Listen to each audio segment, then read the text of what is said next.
ಬೆಂಗಳೂರಿನ ಗ್ರಂಥಾಲಯದಲ್ಲಿದ್ದಂತಹ ಶಿವಣ್ಣವರು ಹಾಗೂ ಇಲ್ಲಿ ದೇವಿಕಾ ಪ್ರಸ್ತಾಪಿಸಿದಂತಹ ನಂಜುಸ್ವಾಮಿ ತುಮಕೂರು ಇವರೆಲ್ಲ ಒಂದು ಸಂಶೋಧನೆ ಟೀಮ್ ಇದ್ದಾರೆ. ಅವರು 3 ಜನ ಸೇರಿದರೆ ಸಂಶೋಧನೆ ಮಾತಾಡ್ತಿದ್ರೆ ಹೊರತು ಕುಟುಂಬದ ವಿಷಯ ಕೂಡ ಮಾತಾಡ್ತಾರೆ. ಅಂದರೆ ಪೂರ್ಣವಾಗಿ ಅಂತಹ ಸಂಶೋಧನಾ ಕ್ಷೇತ್ರಕ್ಕೆ ತಮ್ಮನ್ನು ತೊಡಗಿಸಿಕೊಂಡಿರ್ತಕ್ಕಂಥದ್ದು. ಅದು ವಚನದ ಯಾವುದೋ ಒಂದು ವಚನ ಬಿಟ್ಟೋಗಿರ್ಬೋದು ಅಥವಾ ಯಾವುದೋ ಒಂದು ವಚನದಲ್ಲಿ ಒಂದು ಸಾಲು ಬಿಟ್ಟೋಗಿರ್ಬೋದು.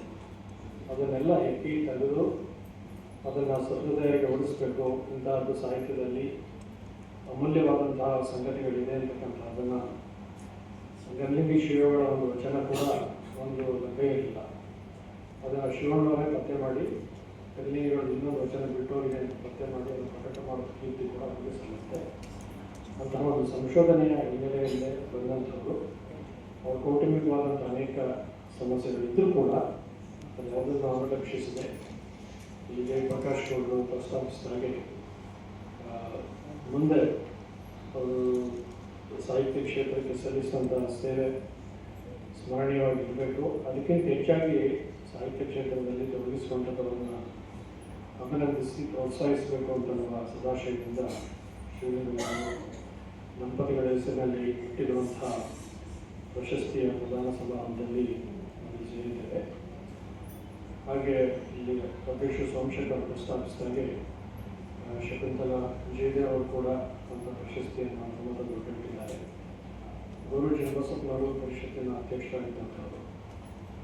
ತಿಪ್ಪೇರುದ್ರ ಸ್ವಾಮಿಗಳ ನಂತರ ಅದು ಅಧ್ಯಕ್ಷರಾಗಿ ಪರಿಷತ್ತಿನ ರಾಜ್ಯವ್ಯಾಪಿ ರಾಷ್ಟ್ರವ್ಯಾಪಿಯಾಗಿ ಬೆಳೆಸಿದಂತಹ ಚನ್ನಬಸಪ್ಪನವರು ಅವರ ಜೀವಿತಾವಧಿಯಲ್ಲಿ ಬಂದಂತಹ ಎಲ್ಲ ಪ್ರಶಸ್ತಿಗಳ ಮೊತ್ತವನ್ನು ಕೂಡ ಯಾವುದನ್ನು ಕೂಡ ಸ್ವಂತಕ್ಕೆ ಉಪಯೋಗಿಸಿದೆ. ಅದು ಶರಣ ಸಾಹಿತ್ಯ ಪರಿಷತ್ತಿನಲ್ಲಿ ಇಟ್ಟು ಈ ಜನಪದ ಮತ್ತು ಸಾಹಿತ್ಯ ಇತ್ಯಾದಿ ಕ್ಷೇತ್ರದವರಿಗೆ ಪ್ರಶಸ್ತಿಯನ್ನು ಕೊಡಬೇಕು ಅಂತ ಕಾರಣಕ್ಕಾಗಿ ಅದನ್ನು ಕೂಡ ಬದೊಟ್ಟಾಗಿ ದತ್ತಿಯಲ್ಲಿ ಇಟ್ಟಿದ್ದಾರೆ. ಹೀಗೆ ಹಲವು ದತ್ತಿಗಳು ಪ್ರಶಸ್ತಿಗಳ ಮೂಲಕ ಕೊಡ್ತಾ ಇದೆ. ಹಾಗೆ ಷಡಕ್ಷರಿಗಳು ರಮಣ ಶರಣ ಪ್ರಶಸ್ತಿ ಅಂತೇಳಿ ಪೂರ್ತಾದ ಖರ್ಚು ವೆಚ್ಚವನ್ನು ಹೊರವಹಿಸಿ ಪ್ರತಿ ವರ್ಷ ಕೊಡ್ತಾ ಇದ್ದಾರೆ.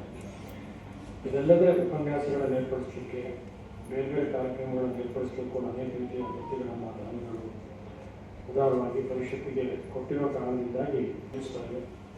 ಒಂದೇ ದತ್ತಿಯಿಂದ ಕಾರ್ಯಕ್ರಮವನ್ನು ಏರ್ಪಡಿಸಲಿಕ್ಕೆ ಸಾಧ್ಯ ಆಗಲಿದ್ದಾಗ 2-3 ದತ್ತಿಗಳನ್ನು ಸಂಯೋಜಿಸಿ ಯಾವುದೇ ದತ್ತಿಯ ಕಾರ್ಯಕ್ರಮ ಇಲ್ಲದ ಹಾಗೆ ಸೋಮಶೇಖರ್ ಅವರು ಅಧ್ಯಕ್ಷತೆಯ ಒಂದು ಮುಂದಾಳತ್ವದಲ್ಲಿ ಎಲ್ಲ ಕಾರ್ಯಕ್ರಮಗಳನ್ನು ರೂಪಿಸಿಕೊಂಡು ಬರ್ತಾ ಇದ್ದಾರೆ.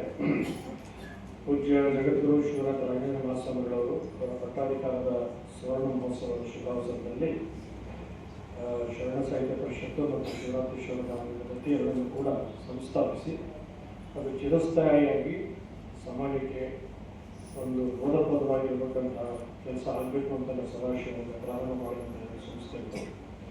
ಶರಣ ಸಾಹಿತ್ಯ ಪರಿಷತ್ ಹೇಗೆ ಕ್ರಿಯಾತ್ಮಕವಾಗಿ ತೊಡಗಿಸಿಕೊಂಡಿದೆಯೋ ಹಾಗೆ ಶಿವರಾತ್ರೀಶ್ವರ ಧಾರ್ಮಿಕತೆ ವರ್ಷದ 365 ದಿವಸಗಳು ಕೂಡ ಗ್ರಾಮಾಂತರ ಪ್ರದೇಶಗಳಲ್ಲಿ ಒಂದಲ್ಲ ಒಂದು ಕಡೆ ಉಪನ್ಯಾಸ ಏರ್ಪಡಿಸಿರ್ಬೋದು, ಧಾರ್ಮಿಕ ಸಂಸ್ಕಾರ ಏರ್ಪಡಿಸೋದಿರ್ಬೋದು ಅಂತ ಕೆಲಸಗಳಲ್ಲಿ ತೊಡಗಿಸಿಕೊಂಡಿದೆ. ಅದು ತಮಿಳುನಾಡು, ಕೇರಳ, ಮಹಾರಾಷ್ಟ್ರ, ಗಡಿಭಾಗ, ಆಂಧ್ರ ಪ್ರದೇಶ ಈ ಭಾಗಗಳಲ್ಲಿ ಕೂಡ ಧಾರ್ಮಿಕ ಉಪನ್ಯಾಸಗಳನ್ನು ಏರ್ಪಡಿಸೋರಿಗೆ ಅವರಿಗೆ ದೀಕ್ಷಾ ಸಂಸ್ಕಾರಗಳನ್ನು ನೀಡುವಂಥ ಕೆಲಸವನ್ನು ಕೂಡ ನಿರಂತರವಾಗಿ ನಡೆಸ್ಕೊಂಡು ಬಂದಿದೆ ಅಂತಕ್ಕಂಥದ್ದು ಸಂತೋಷದ ಸಂಗತಿ.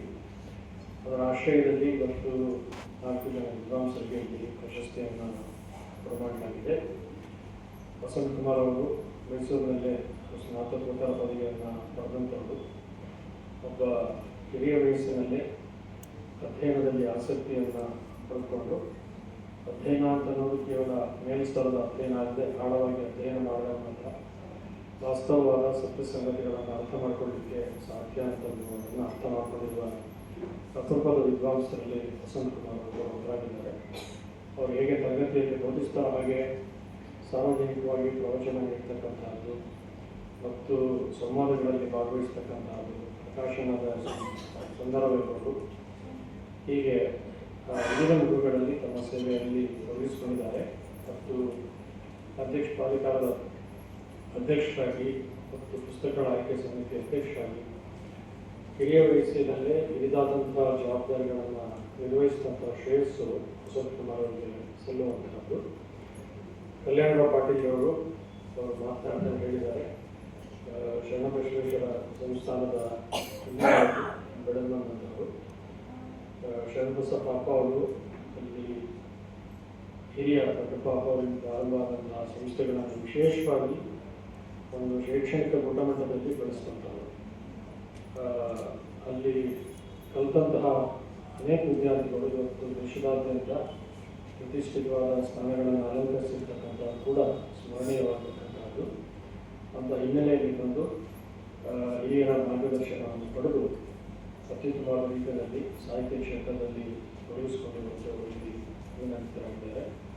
ಹಾಗೆ ಡಾಕ್ಟರ್ ದೇವಿಕಾ ಅವರು ಬೆಂಗಳೂರಿನಲ್ಲಿ ಈಗ ಅನೇಕ ಸಂಶೋಧನೆಯಲ್ಲಿ ಮಾರ್ಗದರ್ಶನ ಮಾಡ್ತಿದ್ದಾರೆ, ಅನೇಕ ಕೃತಿಗಳನ್ನು ರಚನೆ ಮಾಡ್ತಾರೆ ಮತ್ತು ರಾಘಮ್ಮ ಅವ್ರ ಜೊತೆ ಸಂಬಂಧಿತ ಸೇವೆ ಸಲ್ಲಿಸ್ತಾ ಇರ್ತಕ್ಕಂಥದ್ದನ್ನು ಕೂಡ ಇಲ್ಲಿ ಪ್ರಸ್ತಾಪಿಸಿದ್ದಾರೆ. ಹಾಗೆ ಕಾಂತೇಶ್ ಟಿ ಗೋಡಿಯಾಡ್ ಅವರು ಸಾಹಿತ್ಯ ಕ್ಷೇತ್ರದಲ್ಲಿ ಬೆಳೆದ ಹಾಗೆ ಒಂದು ಕೀರ್ತನೆಯ ಕ್ಷೇತ್ರದಲ್ಲಿ ಕೂಡ ತೊಡಗಿಸಿಕೊಂಡು ಪ್ರವಚನ ಕಲೆನಲ್ಲಿ ಕೂಡ ಅವರು ಸಾಹಿತ್ಯ ಮತ್ತು ಪ್ರವಚನ ಎರಡನ್ನೂ ಕೂಡ ವಿಶೇಷವಾಗಿ ಸೇವೆಯನ್ನು ಸಲ್ಲಿಸ್ತಾ ಇರ್ತಕ್ಕಂಥದ್ದು ಗಮನಾರ್ಹವಾದ ಸಂಗತಿ. 4 ಜನ ಕೂಡ ಇವತ್ತಿಗೆ ಬಂದು ಪ್ರಶಸ್ತಿಯನ್ನು ಸ್ವೀಕರಿಸಿರೋದು ತುಂಬ ಸಂತೋಷ ಸಂಗತಿ. 4 ಜನ ಪ್ರಶಸ್ತಿ ಕೊಡಿ ಅಂತ ಹೇಳಲಿಲ್ಲ, ಪರಿಷತ್ತು ಕೇಳಿಸ್ಕೊಂಡು ಪ್ರಶಸ್ತಿಯನ್ನು ಕೊಡಲಿಲ್ಲ ಅನ್ನೋದು ಬಹಳ ಮುಖ್ಯವಾಗಿ ರಾಜ್ಯ ಪ್ರಶಸ್ತಿ ಇರ್ಬೋದು, ರಾಷ್ಟ್ರ ಪ್ರಶಸ್ತಿ ಇರ್ಬೋದು, ನೀವು ಅರ್ಜಿ ಹಾಕಬೇಕು, ಕಾಯ್ತಾ ಇರಬೇಕು. ನಮಗೆ ಸಿಗುತ್ತೋ ಇಲ್ವೋ ಇರುತ್ತೋ ಇಲ್ವೋ ಅದ್ರ ಬೆಳವಣಿಗೆ ಜನಕ್ಕೆ ಸಂತೋಷ ಆಗುತ್ತೆ, ಸಾವಿರಾರು ಜನಕ್ಕೆ ಬರೋದಲ್ಲ ಹೇಳಿ ಆ ಮುಂದು ವರ್ಷ ಬರೋದು ಅಂತ ಕಾಯ್ತಾನೆ ಇರ್ತಾರೆ. ಅದರಿಂದ ಅಂಥ ಅವಕಾಶ ಕೊಟ್ಟರೆ ಸಂಶೋಧಕರು ಹೇಳಿದಂಗೆ ನಮ್ಮ ಕರ್ನಾಟಕದ ಎಲ್ಲ ವಿಭಾಗಗಳಿಗೂ ಒಂದು ಪ್ರಾತಿನಿಧಿಕವಾಗಿ ಅವರನ್ನು ಗುರುತಿಸಿ ಇಲ್ಲಿ ಪ್ರಶಸ್ತಿಯನ್ನು ಬರಮಾಡಿದೆ. ಅವರೆಲ್ಲರನ್ನು ಪ್ರಶಸ್ತಿಯನ್ನು ಸ್ವೀಕರಿಸಿ ಸಂಕ್ಷಿಪ್ತವಾಗಿ ತುಂಬ ಅದ್ಭುತವಾದ ಮಾತುಗಳನ್ನು ಹೇಳಿ ಸಂತೋಷಪಡಿಸಿದ್ದಾರೆ. ಬಂಡಿಗೆರೆ ಗೋಪಾಲ್ ಅವರು ಪರಿಷತ್ತಿನ ಅಧ್ಯಕ್ಷರಾಗಿ ವಿಜಯವಾಗಿದ್ದು ಈಗಲೂ ಅಧ್ಯಕ್ಷ ಆಗಿದ್ದಾರೆ. ಒಳ್ಳೆ ಸಂಘಟನೆಕಾರರು ಅವರು. ನಮ್ಮ ಚಂದ್ರ ಅವರೆಲ್ಲ ಒಳ್ಳೆ ಕರ್ನಾಟಕದಲ್ಲಿ ಇರ್ತಕ್ಕಂಥವರು. ಚಂದ್ರಶೇಖರ್ ಮತ್ತು ಗೋಪಾಲ್ ಅವರು ದಿವಸ ಕಾರ್ಯಕ್ರಮಗಳನ್ನ ಬೆಳಗ್ಗೆ ಮತ್ತು ಸಂಸ್ಥೆಗಳ ಯಾವುದೇ ಕಾರ್ಯಕ್ರಮ ಬೇರೆ ಯಾರೇ ಇವರಿಬ್ಬರು ಜವಾಬ್ದಾರಿ ವಹಿಸ್ಬಿಟ್ಟು ಅದು ಯಶಸ್ವಿಯಾಗಿ ನಡೆಯುತ್ತೆ ಅಂತಕ್ಕಂಥ ಎಲ್ಲ ವಿಶ್ವಾಸ ಅವರಿಗಿದೆ. ಹಾಗೆ ತೊಡಗಿಸ್ಕೊಂಡಿದ್ದಾರೆ. ಜಯಪ್ರಕಾಶ್ ಅವರು ಕೇಳಿ ನೇರವಾಗಿ ಮಾತಾಡೋರು. ಏನೋ ಒಂದು ಕಾರ್ಯಕ್ರಮ ಇತ್ತು, ಅಲ್ಲಿ ಸಚಿವರಿದ್ದು ಅವರು ಎಲ್ಲೇ ಇದ್ರೂ ನೇರವಾಗಿ ಮಾತನಾಡ್ತಾರೆ. ಅಲ್ಲಿ ಬಸವರಾಜ ಬೊಮ್ಮಾಯಿಯವರ ಸನ್ಮಾನ ಇತ್ತು. ಅದೊಂದು 8 ಗಂಟೆಗೆ ಅವರು ಲೋಕಪಾಲನ ಕಥೆಯಿಂದ ಕೆರೆಗಳು ತಿಳಿಸುವಂಥ ಕಾರ್ಯಕ್ರಮ ಇತ್ತು. ಅದು 11 ಗಂಟೆಗೆ ಕಾರ್ಯಕ್ರಮ ನಿಶ್ಚಯ ಆಗಿತ್ತು. ಬೆಳಿಗ್ಗೆ ಶಿವಕ್ಕೆ ಮಕ್ಕಳ ಕಾರ್ಯಕ್ರಮ ಇತ್ತು. ಮೊದಲು ಬರಲ್ಲ ಅಂತ ಹೇಳಿದ್ವಿ. ಬಸವರಾಜ್ ಅಂತಿದ್ದಾರೆ, ಅವರು ಇಲ್ಲ ಬುದ್ಧಿಯವರು 25 ವರ್ಷದಿಂದ 30 ವರ್ಷದಿಂದ ಆಗಿದ್ದ ಸಮಯ ಇದ್ದರು. ಬರಲೇಬೇಕು ಅಂತ ಒತ್ತಾಯ ಮಾಡಿ ಹೇಳಿದ್ರು ಬರುವ ಬರ್ತೀವಿ ಅಂತ. ನಾವು ಹೇಳಿದ ಸಮಯಕ್ಕೆ ಬಂದ್ವಿ. ವಿಶೇಷ ಅಂದರೆ ನಾವು ಬಂದಮೇಲೆ ಬೇರೆ ನಾವು ಬರುವ ಬರ್ತೀವಿ ಕಾರ್ಯಕ್ರಮ ಶುರು ಮಾಡಿದ್ವಿ ಅಂತ ಹೇಳಿದ್ವಿ. ನಾವು ಬಂದ ಸುಮಾರು 1 ಗಂಟೆಯಲ್ಲಿ ಬೇರೆಯವ್ರಿಗಾಗಿ ಸಂದರ್ಭಗಳಾಗಿರುತ್ತೆ. ಅಲ್ಲಿ ಕೂಡ ಅವರು ಹೇಳಿದ್ರು, ಬಸವರಾಜ ಬೊಮ್ಮಾಯಿಯವರಿಗೆ ಸನ್ಮಾನ ಮಾಡ್ತಾ ಇರೋದು ಅಂತ ಹೇಳಿದ್ರೆ ಒಳ್ಳೆ ಕೆಲಸ ಮಾಡೋದು. ಬೇರೆ ರಾಜಕೀಯದಲ್ಲಿ ಒಳ್ಳೆ ಕೆಲಸ ಮಾಡೋದು, ಮತ್ತೆ ಜನ ನೆನಪಿಸ್ಕೋತಾರೆ ಒಳ್ಳೆ ಕೆಲಸ ಮಾಡಿ ಅಂತ ನೇರವಾಗಿ ಅಲ್ಲಿ ಅನಿಸಿಕೆಗಳನ್ನು ವ್ಯಕ್ತ ಮಾಡೋದು. ಕನ್ನಡ ಪರ ಸಂಘಟನೆ ಹೋರಾಟಗಳಲ್ಲಿ ನಿರಂತರವಾಗಿ ತೊಡಗಿಸಿಕೊಂಡಿರ್ತಕ್ಕಂಥವರು ಅವರಿಗೆ ಕಾರ್ಯಕ್ರಮ ಬಂದಿದ್ದಾರೆ. CPK ಅವರು ಒಂದು ಸಾಹಿತ್ಯ ಕ್ಷೇತ್ರದ ನಿರ್ಮಾಣದಲ್ಲಿ ಭೀಷ್ಮಾಚಾರ್ಯ ಅಂತ ಇರ್ತಕ್ಕಂಥ ಅವರ ಶ್ರೇಯಸ್ಸಾಗಿದೆ. ಎಂಟನೇ ಶಕ್ತಿನಲ್ಲಿ ಕಿಂಚಿತ್ ಕೂಡ ಕಡಿಮೆ ಅವರು ನಿಜವಾದ ಇದ್ದರೆ ಇನ್ನೂ ಮಾತನಾಡ್ತಿದ್ರು. ಅವರು ವಸಂತ ಕುಮಾರ್ ಮಾತನಾಡುವಾಗ ಹೇಳೋದು ಗುರುಗಳು ಬಂದಾಗ ನೀರು ಕೂಡ 40 ಕಡಿಮೆ ಇದು ಅಂತ ಇರ್ತಾರೆ. ಇಲ್ಲಪ್ಪ ನೆನಪು ಶಕ್ತಿ ಕಡಿಮೆ ಆಗ್ತಾ ಇದೆ, ಬೇಜಾರು ಮಾಡ್ತೀನಿ ಅಂತ ಹೇಳೋರು ಇರ್ತಾರೆ. ಆದರೆ ಈ ವಯಸ್ಸು ಬರುತ್ತಿದ್ದಾರೆ. ಆ ಪುಸ್ತಕದ ಮೇಲೆ ಅವರು ವಿಮರ್ಶೆ ಮಾಡಿರೋದನ್ನು ಕೂಡ ಅಷ್ಟೊಂದು ಶಕ್ತಿ ಇದೆ ಅವರಿಗೆ.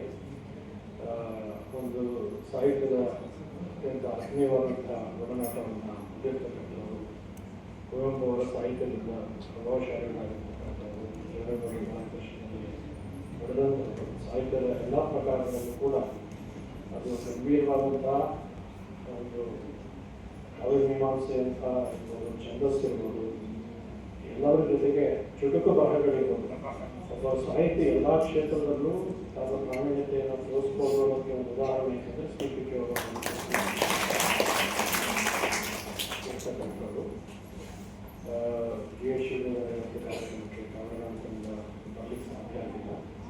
ಸೋಮಶೇಖರ್ ಅವರು ಶಾಸಕ ಹಿರಿಯ ಅಧಿಕಾರಿಗಳು, ಆನಂತರದಲ್ಲಿ ಅಧಿಕಾರಿ ಅಧ್ಯಕ್ಷರಾಗಿದ್ದರು. ಈಗ ಪರಿಷತ್ತಿಗೆ ಸಂಪೂರ್ಣವಾಗಿ ಅದನ್ನು ತೊಡಗಿಸಿಕೊಂಡಿದ್ದಾರೆ. ಈಗ ಬರುವ ಮುಂದಿನ ಸದ್ಯದಲ್ಲೇ ಒಂದು ಪರಿಷತ್ತಿನ ರಾಷ್ಟ್ರಮಟ್ಟದ ಸಮ್ಮೇಳನವನ್ನು ಕೂಡ ಎಲ್ಲೂ ಮೇಲೆ ನಡೆಸಬೇಕು ಅಂತಕ್ಕಂಥದ್ರ ಬಗ್ಗೆ ಅವರು ಆಲೋಚನೆ ಮಾಡ್ತಾ ಎಲ್ಲರೂ ಕೂಡ ಸಂಘಟಿಸುವ ಪ್ರಯತ್ನ ಕೂಡ ಮಾಡ್ತಾ ಇದ್ದಾರೆ. ಅವರು ಕಾರ್ಯಕ್ರಮವನ್ನು ಭಾಷಣ ಮಾಡಿದ್ದಾರೆ. ಡಿ ಪ್ರಕಾಶ್ ಹೇಳಿದ್ರು ವೆಂಕಟಗಟ್ಟಲೆ ಭಾಷಣ ಮಾಡ್ತಾರೆ. ಸೋಮಶೇಖರ್ ಅವರು ಹೇಳಿದ್ವಿ, ಇವತ್ತು ಅದನ್ನು ತಿರಸ್ಕರಿಸಿ ಹೋಗಿ ಚುಕ್ಕಾಗಿ ತುಂಬ ಒಳ್ಳೆಯ ಮಾತುಗಳನ್ನು ಹೇಳಿದ್ದಾರೆ. ಆ ಪರಿಷತ್ತಿನ ಒಂದು ನಗರ ಘಟಕದ ಅಧ್ಯಕ್ಷರಾದ ಜಯಪ್ಪ ಹೊನ್ನಾಡಿಯವರು, ಜಿಲ್ಲಾ ಘಟಕದ ಅಧ್ಯಕ್ಷರಾದಂತಹ ಸಿದ್ದಪ್ಪನವರು, ಕಡಲಿ ವೇದಿಕೆಯ ಶೋಭಾ ಪ್ರಕಾಶ್ ಅವರು, ಮತ್ತು ಬೆಂಗಳೂರಿನ ಕಾರ್ಯದರ್ಶಿಗಳಾದ ಸೋಮಶೇಖರ್ ಅರ್ಜಿಯವರೆಲ್ಲ ಇಲ್ಲಿ ಸೇರಿ ಈ ಕಾರ್ಯಕ್ರಮವನ್ನು ಅತ್ಯಂತ ಯಶಸ್ವಿಯಾಗಿ ರೂಪಿಸಿದ್ದಾರೆ. ಆ ಕಾರ್ಯಕ್ರಮ ನಮ್ಮೆಲ್ಲರ ಉಪಸ್ಥಿತಿಯಿಂದ ಯಶಸ್ವಿಯಾಗಿ ನೆರವೇರಿದೆ.